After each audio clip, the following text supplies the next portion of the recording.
Hello, everybody out there in YouTube land, and welcome to Devotions by Little Flames.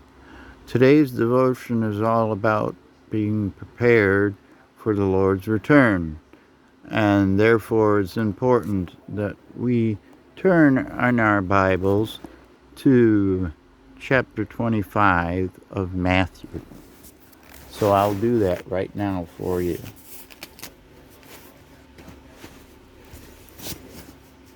Here we go, by the way.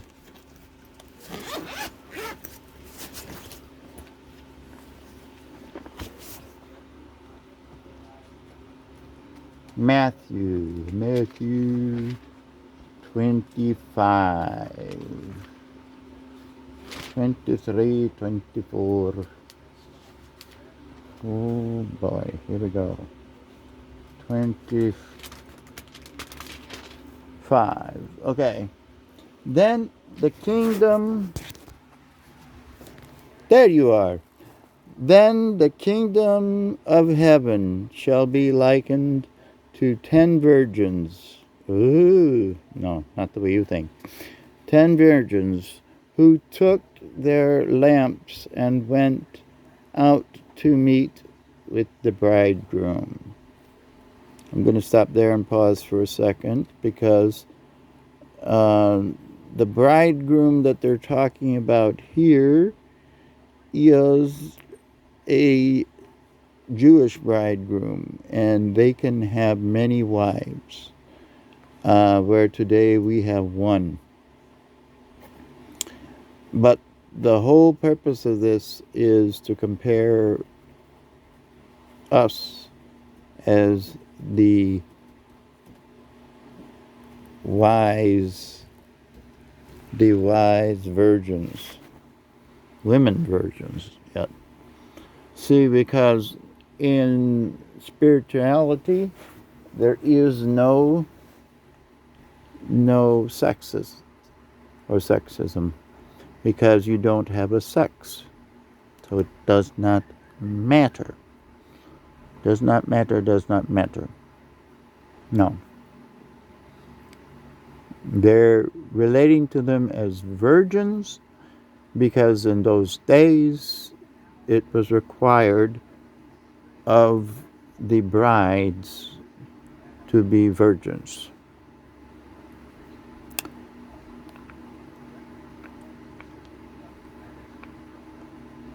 However, if you could not keep yourself virgin, it'd be better that you marry, meaning that they believe that sex was meant for the marriage, that it stayed within the marriage. No sex before marriage, in other words. So we'll get back to this chapter 25. Now the 5 of them were wise, and the 5 of them were foolish. Those who were foolish took their lamps and took no oil with them. Those who were wise took oil in their vessels with their lamps and took oil in their vessel with their lamps. See, okay, that's extra. So they filled up their lamps and they filled up a vessel to carry extra oil in. Now, while the bridegroom was delayed, so many times delayed, they all slumbered and slept. And at midnight a cry was heard, "Behold, the bridegroom is coming. Go out and meet him." Then all the virgins arose and trampled their lamps. And the foolish said to the wise, "Give us some of your oil, for our lamps are going out." But the wise answered, saying, "No, lest there should not be enough for us and you, but go rather to those who sell and buy for yourselves.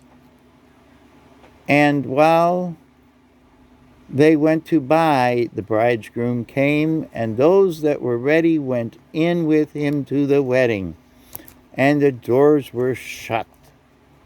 Afterward, the other virgins came, saying, Lord, Lord, open to us.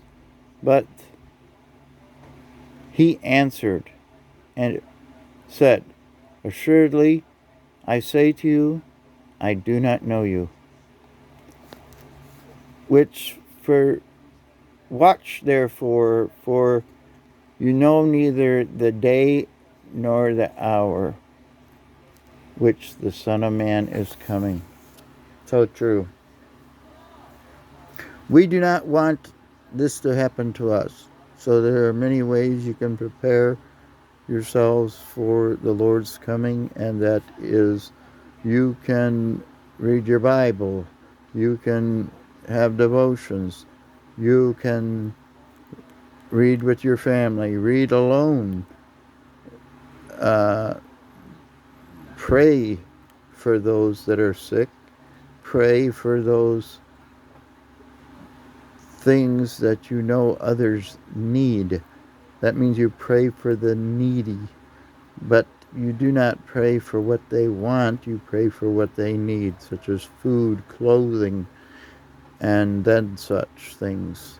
And for the children, that they will have a safe environment, a loving environment, and for all the joy that the Lord wants to give to you. Now, joy and happiness are not the same at all, and many people confuse them. Many people say, for instance, we say people come here for the pursuit of happiness and to bring joy to their lives when they do so. Well, happiness is far from joy, because happiness is only in the here and now. Joy is for eternal. Joy is for spirituality. And it better be for the spiritual than to be for the flesh, because the flesh is an evil, wicked thing. At least it can be. The flesh will die, but the spirit shall live on forever because of what Jesus has done, dying on the cross, shedding his life for us, and then also raising from the dead, the resurrection, the true resurrection.